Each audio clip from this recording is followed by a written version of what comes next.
Assalamualaikum Sobat Football United, ringan amatiran ala gua. Preview pertandingan yang akan berlangsung hari Ahad sore waktu Eropa sini, yaitu adalah Manchester United akan menjamu West Ham United di Old Trafford. Menurut gua partai ini partai penting karena paling tidak ada dua, yaitu nomor satu, bagaimana Manchester United dengan kemenangan menghadapi Wolves ini kan mendapatkan momentum untuk bisa melanjutkan momentum positif ini dalam usahanya untuk bisa merengsek lagi ke papan atas. Yang kedua tentu saja berusaha untuk membalaskan kekalahan di London Stadium. Manchester United kalah 2-0 di penampilan yang menurut gua penampilan gak jelas pada saat itu. Manchester United yang sebenarnya lebih punya momentum penguasaan bola, tapi mereka bermain tanpa karakter, tanpa nyali, dan bagaimana gol-gol yang tercipta di pertandingan tersebut juga nggak banget sih. Gol dari Bowen ya kan kalau tidak salah, lalu juga ada gol dari Muhammad Kudus karena kesalahan, ya gue inget banget tuh kesalahan dari seorang Kobbie Mainoo kan di pertandingan tersebut. Pelajaran tentu saja bagi pemain muda ini, namun dengan momentum yang pas menurut gua, artinya bagaimana Manchester United di pertandingan terakhir paling tidak ketika menang menghadapi tuan rumah Wolves bisa menunjukkan permainan yang bagus ya. Oke, terlepas dari kebobolan 3 gol, ada banyak pelajaran di sana, tapi bagaimana Manchester United memperagakan sepak bola yang enak untuk dilihat di babak pertama. Yang menyebutkan ini bukan cuma gue, banyak media, banyak pundit luar negeri juga, bahkan penulis-penulis tentang Manchester United, Andy Mitten salah satunya juga mengatakan kalau permainan Manchester United di babak pertama ketika menghadapi Wolves mungkin salah satu permainan yang terbaik musim ini yang pernah ada. Mungkin banyak fans Manchester United mengatakan, ya tapi kan Manchester United tetap terserang, tetap kebobolan 3. Mereka melihatnya dari sisi yang berbeda dan mereka punya kompetensi, dan gue sepakat dengan mereka, dan itu juga yang gue lihat di atas lapangan kemarin. Ini merupakan hal yang positif sekali lagi, cuman tetap ada beberapa poin yang harus diperbaiki untuk pertandingan selanjutnya. Ketika Manchester United kalah 2-0 menghadapi West Ham, ini adalah formasi yang diterapkan oleh Erik ten Hag, bagaimana Rasmus Højlund di depan, Kobbie Mainoo dan Scott McTominay di tengah. Lini belakangnya compang-camping menurut gue, ada Willy Kambuala, Johnny Evans, Luke Shaw, dan juga Aaron Wan-Bissaka bermain di sana. West Ham United sendiri dalam beberapa pertandingan terakhir, 6 pertandingan terakhir yang kesemuanya ini dilangsungkan tahun ini, belum pernah meraih kemenangan. Dan menurut gue ini memperlihatkan bagaimana atmosfer situasi di kubu tim asuhan David Moyes ini sedang tidak bagus ya. Bahkan mereka pun juga kalau gue lihat ini ada kesulitan dalam mencetak gol. Satu-satunya pertandingan di 6 partai tersebut yang mereka bisa mencetak gol lebih dari 1 adalah ketika menghadapi Sheffield United, di mana mereka pun juga gagal menang setelah mereka unggul 1-2 melalui penalti ya, Ward-Prowse di sana. Namun mereka kehilangan konsentrasi dan sempat menghadapi lawan yang hanya bermain dengan 10 pemain, tapi mereka gagal mempertahankan keunggulan. Lalu mereka harus puas dengan skor 2-2. Di sini gue melihat memang nampaknya ada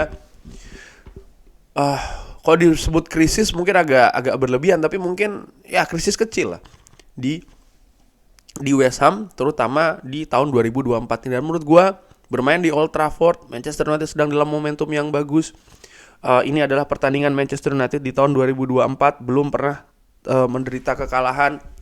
Manchester United 3 kemenangan sekali seri. Manchester United berhasil mencetak lebih dari 1 gol di tiap partainya. Menurut gua ini hal yang positif. Oke, di samping memang ada beberapa lawan yang memang secara strata di bawah dari Manchester United ketika menghadapi Wigan maupun juga Newport.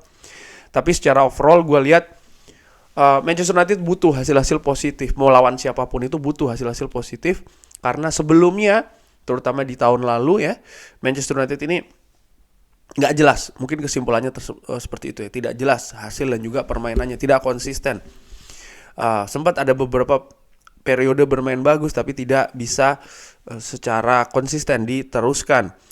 Dan ketika menghadapi Bournemouth, skor 1-1, ini adalah formasi yang diterapkan oleh David Moyes ketika menghadapi Bournemouth. Ada pemain baru, gelandang Calvin Phillips yang didatangkan dari Manchester City, dan nampaknya West Ham ini tetap akan mengandalkan Mohamed Kudus, James Ward-Prowse dan juga Jarrod Bowen di lini depan. Dan kalau dari formasi ini, mungkin 3 gelandang ini akan lebih banyak membantu pertahanan. Sementara dari sisi penyerangan akan lebih banyak mengandalkan transisi, mengandalkan kecepatan dari Jarrod Bowen, lalu kejelian umpan dari Ward-Prowse, dan juga energi dari Mohamed Kudus, pemain yang di Ajax juga bakatnya ditemukan ketika zamannya Erik ten Hag.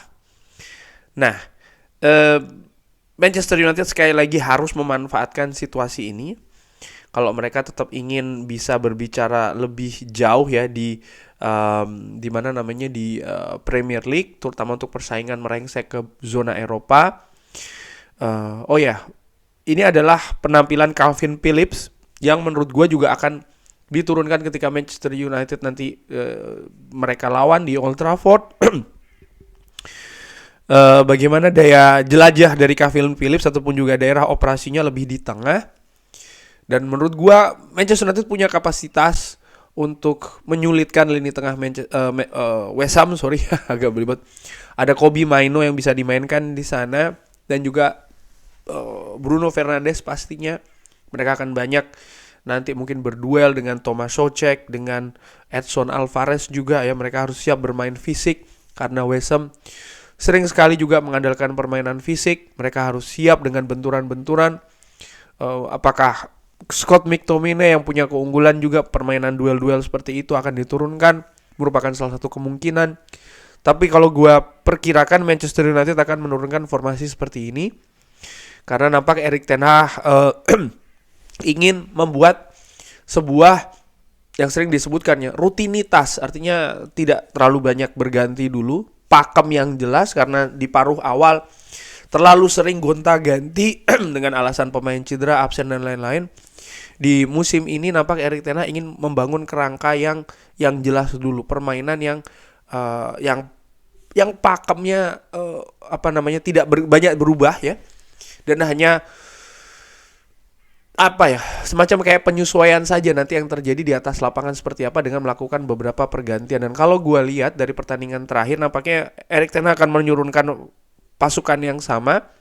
Andre Onana mungkin banyak disinggung juga soal masalah penampilan di bawah Mistar.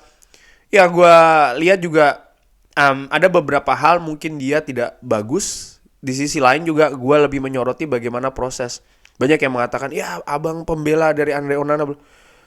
Terus bagaimana gitu loh. Karena Manchester United punya kiper cuma 3. Gue sendiri juga tidak terlalu teryakinkan dengan seorang Altay Bayindir.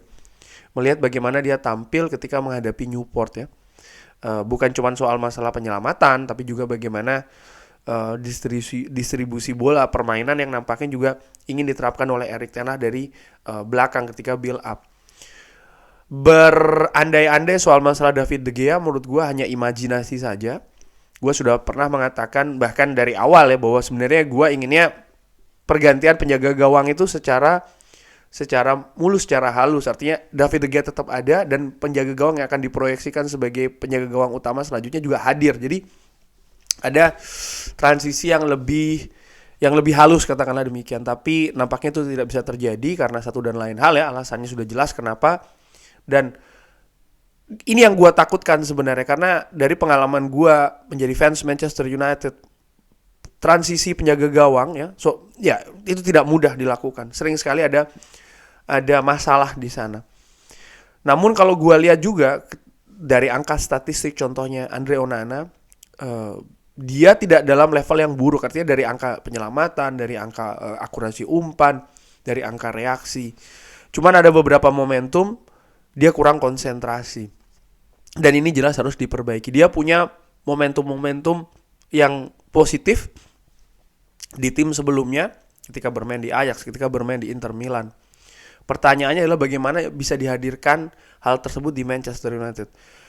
Dari beberapa sumber ya, gue lupa, diskusi juga di Space kalau tidak salah ataupun artikel yang gue baca, salah satu faktor terbesar adalah siapa yang bermain di depan penjaga gawang. Ketika bermain di Inter Milan dia memiliki beberapa punggawa yang jelas di depannya, pun ketika di Ajax, dan ini merupakan permasalahan yang dialami ketika paruh musim pertama dia di Manchester United, terlalu banyak berganti-ganti. Di samping juga ya ada individual error yang dia buat. Artinya konsentrasi, fokus ini masih belum 100% hadir, dan menurut gua ya ini yang harus diperbaiki dari seorang Andre Onana sih di Manchester United. Bagaimana soal pendapat, ya bang jual saja segala macam, pemain baru didatangkan satu musim, belum ada satu musim. Menurut gua dari bagaimana klub besar dijalankan ya, apalagi mendatangkan pemain investasi dengan sangat tinggi besar sekali, nampaknya hal tersebut sangat jarang, hampir tidak pernah dilakukan di klub besar manapun menurut gua. Kecuali kalau memang ada hal yang mungkin pengaruhnya lebih personal ya, ada konflik dengan manajemen, dengan manajer, itu mungkin baru akan terjadi. Tapi itu juga sangat minim sekali. Gue berusaha realistis saja di sini, bukannya gue membela atau seperti apa, enggak. Tapi gue melihat memang ketika pemain jelek, dan ini yang sering sekali dilihat oleh fans, ketika ada pemain yang tampil kurang atau jelek, wah langsung dicap buruk seutuhnya. Ini juga terjadi dengan Marcus Rashford di paruh pertama. Gue mengatakan Marcus Rashford, wah dijual saja bagaimana. Gue melihat enggak, Marcus Rashford ini dia punya potensi, sudah ditunjukkan musim lalu. Cuman pastinya ada masalah, kenapa dia belum bisa melakukannya di musim ini di paruh awal. Itu yang harus diperbaiki. Jadi tidak selalu ketika pemain itu jelek langsung solusinya adalah dijual ya kan, dibuang, enggak. Ada yang namanya diperbaiki, dan ini salah satu tugas loh dari pelatih-pelatih yang ada di sebuah klub. Jadi bukan hanya menggunakan saja, tapi juga bisa bagaimana memaksimalkan sehingga para pemain itu bisa tampil di kapasitas tertinggi. Ketika ada kekurangan ya diperbaiki, itu yang harus mereka lakukan. Dan balik lagi ke formasi, gue pikir tetap akan sama. Termasuk juga Casemiro akan ditampilkan di breaker, Lisandro Martinez, Varane akan diturunkan di back tengah. Harapannya Lisandro Martinez ada gangguan ya ketika menghadapi Wolves, tidak parah-parah banget. Luke Shaw bisa tampil lebih bagus daripada ketika dia tampil di London.